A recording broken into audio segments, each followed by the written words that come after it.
चंदन मिश्रा हत्याकांड पर बड़ी खबर मिल रही है। जी न्यूज पर एक्सक्लूसिव तस्वीर सामने आई है। मर्डर से पहले तौसीफ की मीटिंग की तस्वीर सामने आई है। शार्प शूटरों के साथ तौसीफ यहां पर मुलाकात कर रहा है, मीटिंग कर रहा है। जो तस्वीर हम आपको दिखाएंगे, मीटिंग के बाद ही चंदन मिश्रा का मर्डर किया गया था। तस्वीरें आप देखिए, ये तस्वीर देखिए जिसमें हाथ में हथियार है, चेहरा भी छिपा नहीं है। आरोपी बेखौफ होकर घूम रहे हैं, कोई डर नहीं है। कानून व्यवस्था को सीधे खुली चुनौती देते हुए तस्वीरें जी न्यूज पर एक्सक्लूसिव हम आपको दिखा रहे हैं। ये आरोपी जो अभी पुलिस की पकड़ से दूर है, आपको बता दें कि एक आरोपी पुलिस की गिरफ्त में है, जो मुख्य आरोपी तौसीफ, जिसका नाम बादशाह भी है, और वो जो वीडियो में सबसे आगे नजर आ रहा था अस्पताल के अंदर की जो सीसीटीवी फुटेज सामने आई थी। फिलहाल ये तस्वीर आप देखिए जिसमें बाइक पर ये अपराधी भागते हुए नजर आते हैं, हाथ में हथियार लहराते हुए, चेहरा भी खुला हुआ है, ढका हुआ नहीं है। यानी अपनी पहचान छिपाने का इन्हें कोई डर नहीं था कि पुलिस देख लेगी, कैमरे में हम रिकॉर्ड हो जाएंगे। सब कुछ यहाँ पर खुलेआम हो रहा है और जी न्यूज पर हम आपको एक्सक्लूसिव तस्वीर दिखा रहे हैं। इस हत्याकांड के बाद ये तस्वीर जो है वो सामने आई है और कुछ और तस्वीरें भी देखिए, सीसीटीवी फुटेज एक एक करके सामने आ रहे हैं। मर्डर से पहले की ये शार्प शूटर्स की प्लानिंग की तस्वीरें जो है वो सामने आई है। मर्डर से पहले तौसीफ कैसे यहाँ मीटिंग कर रहा है वो आप देखिए। ये फुटेज कैप्चर हुआ है जिसमें आपको तौसीफ तो नजर आएगा ही, साथ ही उसके बाकी शूटर्स भी साथ ही भी इस वीडियो में कैप्चर हुए हैं, यहाँ नजर आते हैं और उसके बाद वो मीटिंग करते हैं। तो कुल 6 लोग आपको इस वीडियो में दिखाई देंगे। एक्सक्लूसिव वीडियो हम आपको जी न्यूज पर दिखा रहे हैं। बताया जा रहा है कि मर्डर से पहले तौसीफ ने जो प्लानिंग की थी, मीटिंग की थी, किस तरीके से इस वारदात को अंजाम देना है, उससे जुड़ी ये तस्वीर है। और ये वो तब की तस्वीर हथियार लहराते हुए जब बदमाश बाइक पर बैठकर जा रहे थे, कानून को खुली चुनौती देते हुए। तो इस वक्त की सबसे बड़ी खबर आपको बता रहे हैं। तौसीफ अब पुलिस की गिरफ्त में है, लेकिन बाकी आरोपियों की पहचान हो चुकी है, उनकी तलाश की जा रही है। अलग अलग इलाकों में छापेमारी हो रही है ताकि सभी आरोपियों को गिरफ्तार किया जा सके। लेकिन एक के बाद एक इस मर्डर की वारदात से जुड़ी हुई तस्वीरें जो सामने आ रही हैं वो हम आपको दिखा रहे हैं। ये वो तस्वीर जो सीसीटीवी में कैद हुई, जिसमें तौसीफ बाकी शूटर्स अपने बाकी साथियों के साथ प्लानिंग कर रहा है, मीटिंग कर रहा है। और देखिए कैसे इस वारदात को अंजाम दिया गया, कौन कौन इसमें शामिल था, उनके नाम भी जान लीजिए। तौसीफ, बादशाह, बलवंत, मनु और सूरज भान, इन सब की पहचान हो चुकी है, शूटर्स की पहचान की जा चुकी है। तौसीफ बादशाह पुलिस की गिरफ्त में है, बाकी आरोपी कहां है ये पता लगाने में अभी पुलिस की टीम जुटी हुई है। मुख्य शूटर तौसीफ बादशाह गिरफ्तार हो चुका है। अब तक क्या क्या इस वारदात से जुड़ी हुई अपडेट से वो आपको दे रहे हैं। तौसीफ से पुलिस की पूछताछ भी चल रही है और आपको बता दें कि गुलिस्ता इलाके से तौसीफ को पकड़ा गया है। 2 अन्य आरोपी भी पुलिस की हिरासत में है, पुलिस उनसे भी पूछताछ कर रही है, जानकारी जुटाई जा रही है। हिरासत में जो आरोपी है उनसे पूछताछ की जा रही है। चौथे शूटर का नाम भी इस बीच सामने आ चुका है, सूरज भान है चौथे शूटर का नाम। पहचान सभी शूटर्स की हो चुकी है और उनकी गिरफ्तारी के लिए जगह जगह छापेमारी हो रही है। सहमा हुआ है, लगातार अपराधी जो हैं घटना को अंजाम दे रहे हैं और यहाँ मुख्यमंत्री अचेत अवस्था में है। पुलिस प्रशासन जो है, कल इनके एडीजी का बयान आता है कि मानसून में अपराध जो है बढ़ता है। यानी इतना बचकाना बयान है ये कि पलड़ा झाड़ रहे हैं, यानी कि इनसे अपराध कंट्रोल नहीं होता। और ये सीज़न बता रहे हैं कि ये सीज़न में जो है अपराध होता है। तो अब आप समझ जाइए कि पुलिस ने भी हाथ जो है खड़ा कर दिया कि हम जो है अपराधियों से नहीं निपट पाएंगे। हम जो है मॉनसून चल रहा है इसलिए अपराध बढ़ जाता है तो हम कुछ नहीं कर सकते। ये पुलिस का बयान है। तो बड़ी खबर आपको बता रहे हैं एक एक करके डिटेल्स।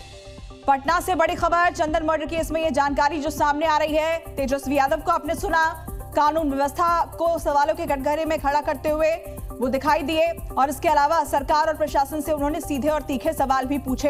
बीते दिनों में बिहार में एक के बाद एक मर्डर की कई वारदात सामने आई है, जिसे लेकर कानून व्यवस्था पर सवाल उठ रहे हैं। ये ताजा तस्वीर जो हम आपको दिखा रहे हैं, ये उस मीटिंग की तस्वीर है। देखिए, पहली तस्वीर में आप देख रहे हैं पारस हॉस्पिटल के अंदर, जहां पर इस गैंग वॉर को अंजाम दिया गया।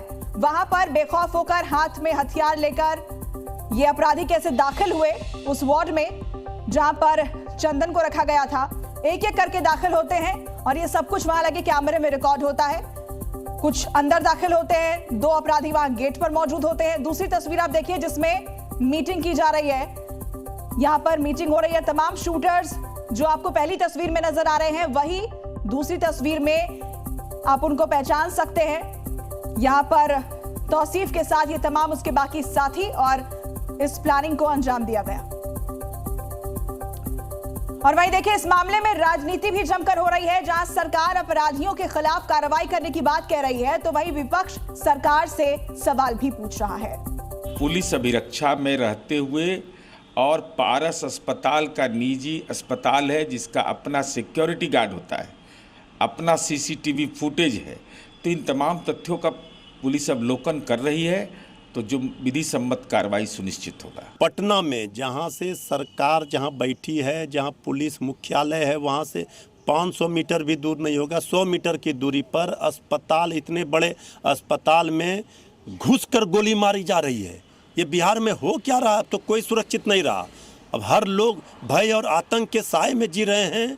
यहाँ सरकार नाम की कोई चीज़ नहीं बची। लॉ एंड ऑर्डर, कानून व्यवस्था चौपट कर दिया। और इसी खबर पर और ज्यादा जानकारी के साथ हमारे सहयोगी प्रशांत झा जुड़ गए। हम सीधे उनका रुख कर लेते हैं। प्रशांत, इस खबर पर फिलहाल क्या अपडेट है, क्या जानकारी है? देखिए, सबसे पहले आपको बता दें कि यह जो मर्डर है इसको बिल्कुल गैंग वार कहा जा रहा है और इस गैंग वार में 6 अपराधी शामिल थे और पटना पुलिस ने लगभग जो तौसीफ बादशाह है जो मुख्य शूटर था इसको अपने हिरासत में ले लिया है और इसके साथ ही 2 और लोगों को हिरासत में लिया गया है जिसकी पूछताछ चल रही है।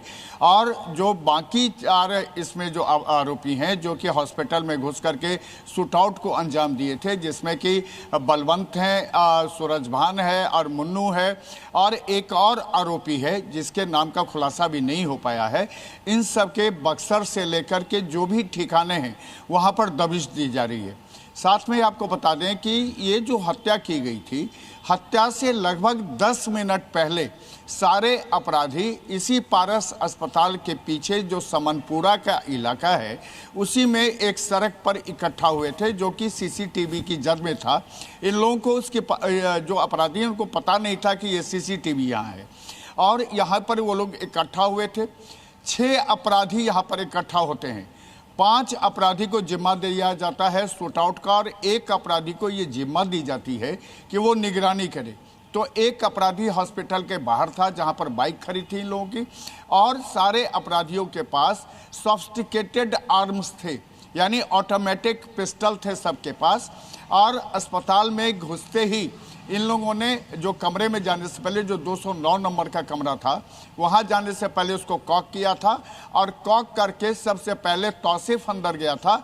उसके बाद ये 4 और गए अंदर और जब गोलीबारी हो गई, शूटआउट हो गया, चंदन मिश्रा को पूरी तरह से खत्म कर दिया गया। लगभग चंदन मिश्रा को 32 गोलियां मारी गई है और पुलिस अभी तक इसकी जानकारी नहीं दे रही है, इसलिए कि पोस्टमार्टम रिपोर्ट जो सोर्सेज के हवाले से कहे गए कि उसको 32 गोलियां मारी गई थी। ऊपर सिर से लेकर के पांव तक ये 32 गोलियों के निशान हैं। और इसके अलावा आपको बता दूं कि जब शूटआउट हो गया उसके बाद तौसीफ ने पूरे चंदन मिश्रा के उस रूम का और चंदन मिश्रा के डेड बॉडी का वीडियो बनाया ताकि जो उसको सुपारी देने वाला है उसको कंफर्मेशन भेज सके। और इसलिए जब सारे अपराधी बाहर निकल जाते हैं कमरे से उसके बाद तौसीफ निकलता है वीडियो बनाने के बाद। वहाँ से ये लोग अस्पताल के बाहर आते हैं जहां पास में एक गली है वहीं बाइक खड़ी थी और उसी बाइक पर सवार होकर के ये तमाम लोग निकलते हैं। लेकिन आपको बता दें कि जिस बाइक पर सवार था तौसीफ उसके हाथ में पिस्टल लहराते हुए वहां से जश्न मनाते हुए ये सारे अपराधी निकले जो कि सीसीटीवी में कैद हुआ है। पटना पुलिस के लिए सबसे बड़ी चुनौती है कि तौसीफ ने अपना चेहरा क्यों नहीं ढका, क्योंकि पटना पुलिस को वो खुली चुनौती दे रहा था और कह रहा था कि पहचानना है, गिरफ्तार करना है तो कर लो। और उसके साथ जो बाकी अपराधी थे वो तमाम पहचान वाले हैं, पुलिस के पास सबकी जानकारी है। लेकिन पुलिस इस घटना के लगभग 24 घंटे से अधिक हो चुके हैं और सिर्फ तौसीफ ही उनकी हिरासत में है, बाकी अपराधी अभी भी हिरासत में नहीं आए।